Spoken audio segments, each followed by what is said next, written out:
একবার বিশ্বনবী সাল্লাল্লাহু আলাইহি ওয়াসাল্লাম একটি বিচারের রায় পেশ করলেন কাফেরের পক্ষে আর মুসলমানের বিপক্ষে। এতে মুসলমান ব্যক্তি নাখুশ হয়ে হযরত ওমরের কাছে গিয়ে বলল, হে ওমর, আমি বিশ্বনবীর কাছে বিচার চাইতে গিয়েছিলাম, তিনি কাফেরের পক্ষে রায় পেশ করলেন, অথচ আমি মুসলমান, আমি চান্দা তান্দা দেই, তিনি কিভাবে আমার বিপক্ষে রায় পেশ করলেন? হে ওমর, তুমি অনেক জ্ঞানী মানুষ, তুমি আমার এই বিচারে সানি করে।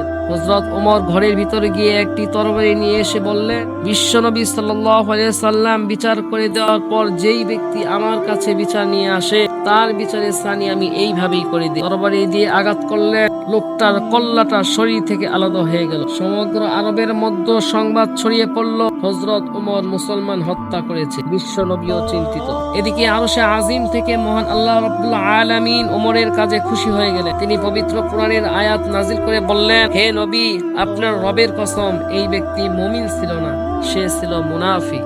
এক নাস্তিক এক দরবেশের কাছে এসে বলল, হুজুর, আপনারা মুসলমানেরা মুখের মধ্যে দাড়ি রেখে সুন্দর চেহারাকে অসুন্দর করে ফেলেন, এটা কি কোনো মানুষের স্বভাব হতে পারে বলেন?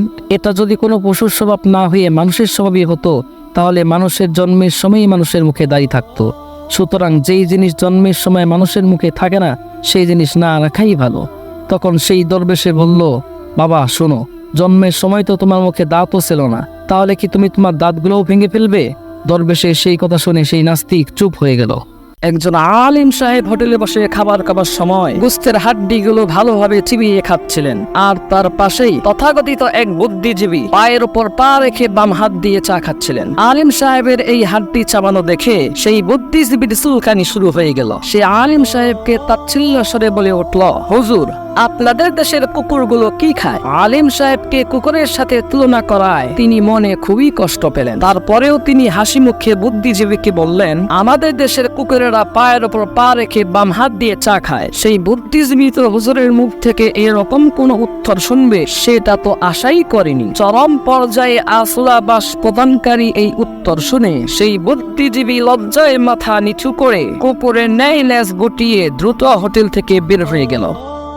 এক অশিক্ষিত দরবেশ একটি আঙ্গুরের বাগানে ঢুকে কাউকে কিছু না বলেই সেই বাগান থেকে আঙ্গুর খাওয়া শুরু করলো। বাগানের মালিক দৌড়ে এসে জিজ্ঞেস করলো, হুজুর, আপনি কে, কোন জায়গা থেকে এসেছেন, আর আমার কাছ থেকে অনুমতি না নিয়েই আপনি আমার বাগানের আঙ্গুর খাচ্ছেন কেন? তখন সেই দরবেশ বলে উঠলো, আরে আহাম্মক, এই আঙ্গুর হলো আল্লাহর, আর আমি হলাম আল্লাহর বান্দা। আল্লাহর দেওয়া আঙ্গুর আল্লাহর বান্দা খাচ্ছে, এতে তোমার আর আমার কিছুই করার নাই। সুতরাং তুমি সরে যাও, আমাকে আঙ্গুর খেতে দাও। তখন সেই বাগানের মালিক একটি লাঠি নিয়ে এসে বলল, এই বেটা শোন, এই লাঠিও আল্লাহর, তোর মাথাটাও আল্লাহ, তাই আল্লাহর লাঠি আল্লাহর বান্দার মাথায় আঘাত করবে, এখানে তোর আর আমার বলার কিছু নাই। এই বলে ধপাস করে সেই দরবেশের মাথায় আঘাত করলো। এদিকে দরবেশ আঘাতের যন্ত্রণা সহ্য না করতে পেরে মারে বাবারে বলে চিৎকার করে দৌড় দিল।